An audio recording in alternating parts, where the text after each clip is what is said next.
Wind back the hands of time to the late 19th and early 20th century, the period leading up to 1911. This era was a time of significant change in India, a country under the yoke of British colonial rule. The political landscape was tense, with the British Raj wielding its dominance, and India's princely states maneuvering within the confines of their limited sovereignty.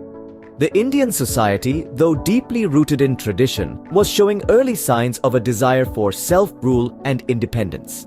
Amidst this backdrop, the British hosted grand ceremonies known as the Coronation Durbars. These were not merely pomp and show, they were politically strategic events designed to underscore and reinforce the might of the British Empire to its Indian subjects.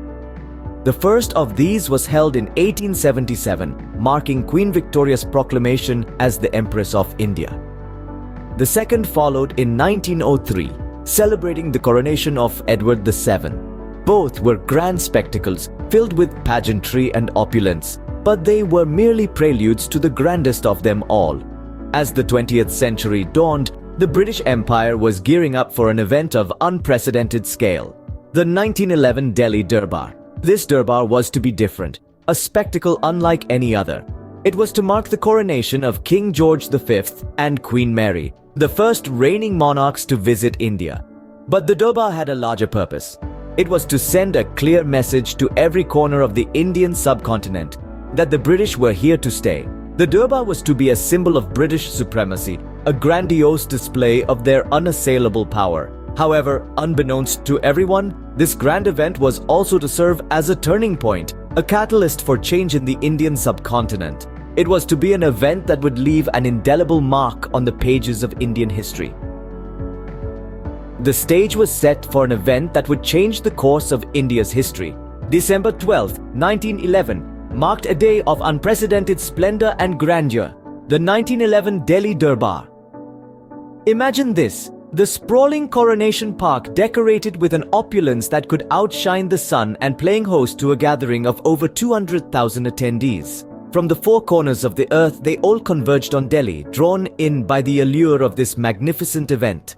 The lavish arrangements were a sight to behold. A city of tents spread over 25 square miles was erected to accommodate the distinguished guests. These were no ordinary tents, though. They were draped in the finest silks, adorned with intricate patterns, and embellished with gold and silver threadwork, a testament to the exquisite craftsmanship of Indian artisans. The attendees were a veritable who's who of the era. Nobility, high-ranking officials, and dignitaries from all over the British Empire were in attendance.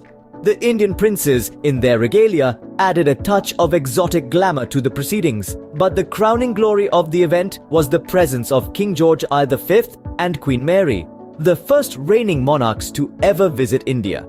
Their arrival, resplendent in royal attire, was a spectacle that left everyone in awe. The ceremonies were as grand as the setting. Traditional Indian rituals were performed, adding a distinct cultural flavor to the proceedings. The king, wearing the imperial crown of India, and the queen in her resplendent attire were presented to the cheering crowds. The king then held a grand durbar or court, where he received the homage of the Indian princes and rulers. But this was more than just a display of royal pomp. It was also a showcase of the British Empire's might and majesty. The military parade, featuring regiments from across the empire, was a powerful visual representation of this strength. It was a spectacle like no other, a display of the British Empire's might and majesty. Among the pomp and ceremony, two monumental announcements were made.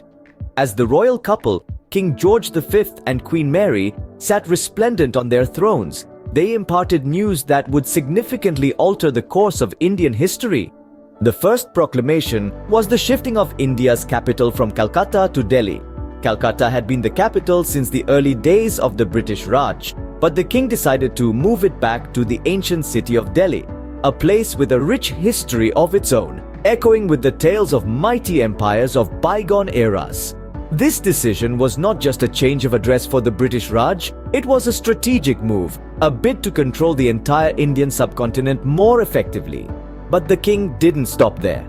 The second announcement was the creation of a new province in eastern Bengal and Assam. This was a significant political maneuver. reshaping the administrative divisions in a way that would allow the British government a firmer grip on the region.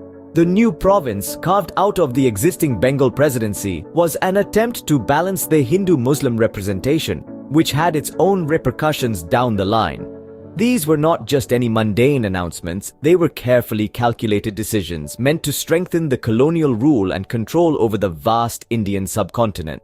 They were, however, met with mixed reactions. The shifting of the capital was seen by many Indians as a move to distance the British government from the growing nationalist sentiments in Bengal. The partition of Bengal, on the other hand, was seen as a classic example of the colonial policy of divide and rule. However, these decisions also inadvertently ignited the flame of nationalism among Indians. The shifting of the capital and the partition of Bengal became rallying points for Indian nationalists, who saw them as further evidence of British high-handedness and disregard for Indian sentiment. These declarations were not just administrative changes, they were significant markers in India's journey towards independence. The echoes of the 1911 Delhi Durbar were felt far beyond the festivities. The grandeur of the event was undeniably impressive, but its repercussions were even more profound.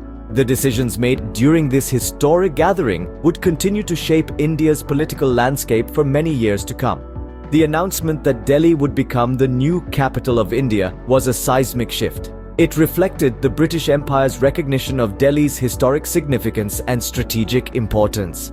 This move was more than just symbolic. It marked the beginning of a new era, a shift in power dynamics, and a change in the political center of gravity. But the impact of the Durbar was not limited to the political sphere. The event also stirred nationalist sentiments among Indians. The grand spectacle of British power and pomp was met with a mix of awe and resentment. For many, the Durbar was a glaring reminder of their own subjugation under British rule. It became a catalyst for the growing demand for self-rule and independence. The Durbar also left a deep imprint on India's cultural fabric. The relocation of the capital to Delhi led to a resurgence of interest in the city's rich history and heritage. This renewed focus on the past helped to foster a sense of national identity and pride among Indians. Furthermore, the Durbar influenced India's architectural landscape. The new capital city needed new buildings and infrastructure. This led to the creation of New Delhi, a city that blended traditional Indian and British architectural styles. This fusion of cultures is still evident in the city's iconic landmarks today. Looking back, the 1911 Delhi Durbar was a pivotal moment in Indian history. It was a grand display of imperial power, but it also sparked a wave of nationalism that would eventually lead to India's independence. The decisions made during the Durbar continue to resonate today, shaping the India we know and love. The 1911 Delhi Durbar was a turning point, setting the stage for a new chapter in India's history. As the dust settled on the grand event, the reverberations of the 1911 Delhi Durbar continued to be felt. The spectacle of imperial power had come to a close, but the echoes of its grandeur and significance resonated through the corridors of time. Imagine the India of today, a vibrant democracy, a global powerhouse, a melting pot of diverse cultures.